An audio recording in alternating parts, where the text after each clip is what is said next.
Vrede, bloedgewasdes, kinders van die Here.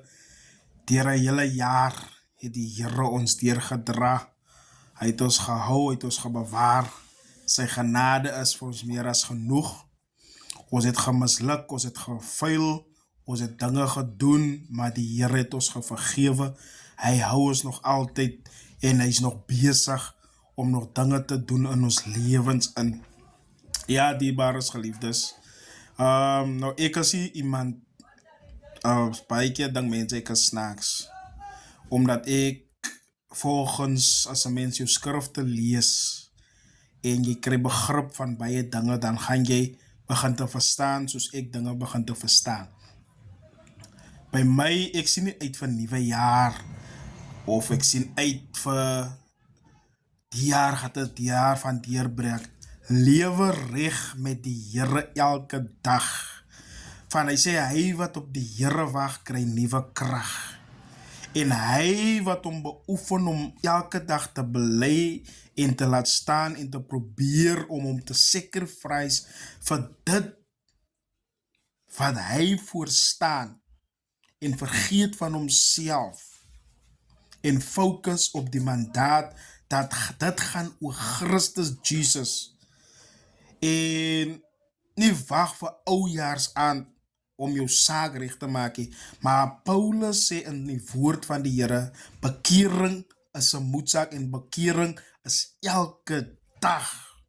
Dis elke minuut, dis elke oomblik. Sodra jy aanraking kom dat jy verkeerd gehandel het, dan moet jy die moment met die Here sommer in aanraking kom en sommer net daar bely van jy weet wat jy nou is, van jy weet nie wat jy netto is nie. En jy gaan wag van môre aan vir 'n nuwe jaar om reg in te gaan vir die next jaar, dan gaan jy hoos ingaan, omdat jy nie die jaar ewens kan regmaak nie. En jy nie die klein dingetjies kan laat staan nie. Vergeet maar van wag vir 'n nuwe jaar. So, los die van New Year's resolutions en whatsoever. Bekering is 'n elke dag ding. Nie wag vir oujaars aan.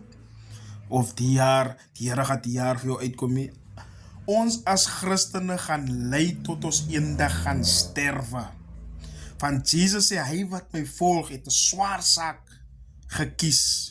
Die wêreld het my gehaat ter wille van die waarheid.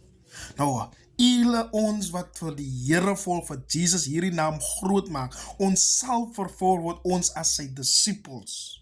Dit is skriftelik en hy het dit vir hulle gesê.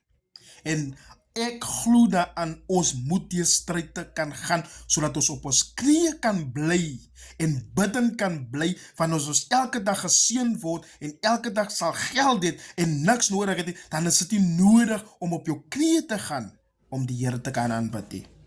Ek dank die Here vir elke probleem. Ek dank die Here omdat daar mense is wat partytjies jaloers is. Ek dank die Here omdat daar mense is wat partytjies vir my hart veronnodig.